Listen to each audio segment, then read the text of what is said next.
Is this the year where Texas A&M can break through that seal and break through to be the team that everyone expects them to be because of their talent roster and because of who they are?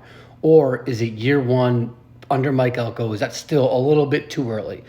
But can they be in the conference championship race at the end of the regular season? The past 5 years with Texas A&M, everyone's entering the season like, man, their roster is loaded. They are ready to compete. And then just things flop. And I think a lot of that was due to Jimbo Fisher, maybe things due to the administration, but now everything's new.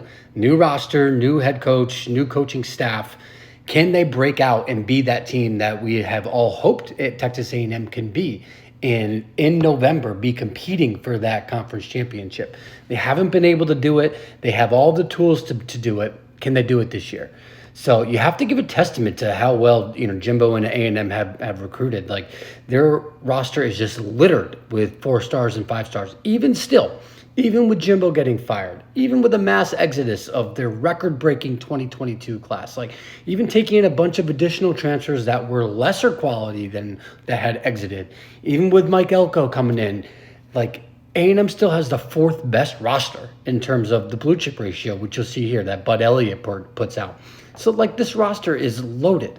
And this year, everyone close to the program has been really high on Connor Wegman. We've been hearing about him for years. He just hasn't been able to stay healthy and we haven't been able to see him at full potential.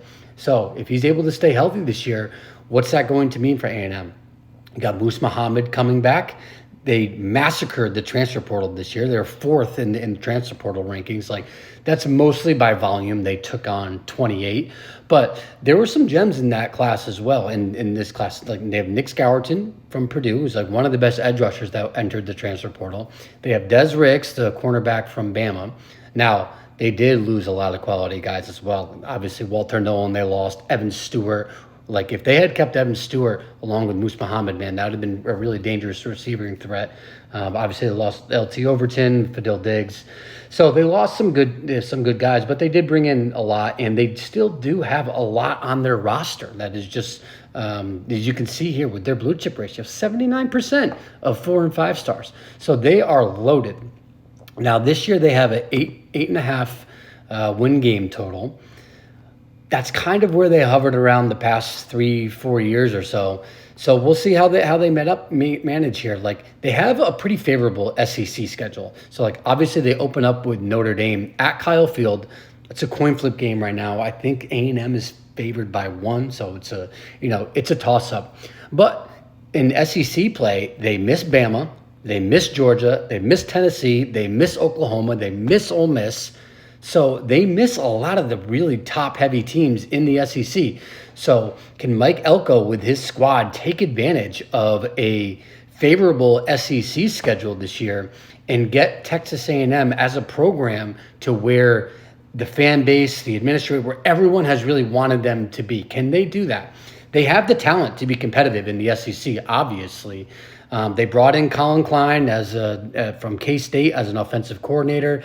They are replacing DJ Durkin with Jay Bateman from Florida. So they 2 brand new quarterbacks, 2 brand new coordinators. So Elko's main job this year is just to make sure that the floor doesn't fall out from under him. He doesn't need to get 10 wins, but he also can't get 6 wins. With this roster and with this schedule, you can't do that.